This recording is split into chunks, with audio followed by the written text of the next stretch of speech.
नमस्कार, स्वागत है आप सभी का एक बार से महाकाल न्यूज पर। दोस्तों आपको बता दें, बहुत दिन बाद एक साथ लाइव आए हैं बादशाह जी और अक्षरा जी, जो कि आप लोग स्क्रीन पर देख सकते हैं। बादशाह जी और अक्षरा जी लाइव आए हैं, जो कि पानी पानी गाने को लेकर लाइव आए हैं।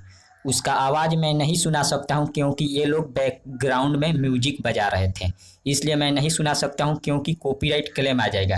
लेकिन आप लोग देख सकते हैं, अगर आपको ये पूरा जानकारी लेना है या पूरा वीडियो देखना है आवाज़ के सहित, तो आपको इनके इंस्टाग्राम आईडी पर जाना होगा, जो कि दोनों लोग एक साथ लाइव में बहुत सारा बातें कर रहे हैं। मैं पूरा वीडियो भी नहीं दिखा सकता हूं क्योंकि बहुत लंबा 50 मिनट तक करीब करीब वीडियो है, इसलिए मैं पूरा नहीं दिखा सकता हूँ। कुछ जानकारी के लिए आप सबके बीच शेयर कर रहा हूँ, जो कि आप लोग देख सकते हैं। बादशाह जी और अक्षरा जी लाइव आए हैं पानी पानी गाना हिट होने पर। अभी के डेट में पानी पानी 18 मिलियन से ऊपर व्यू जा चुका है। जो लोग नहीं सुने हैं, सारेगामा हम भोजपुरी से रिलीज किया गया है, आप लोग जाकर सुनिए, बहुत ही ज़बरदस्त गाना है। तब तक मिलते हैं अगले वीडियो में, धन्यवाद।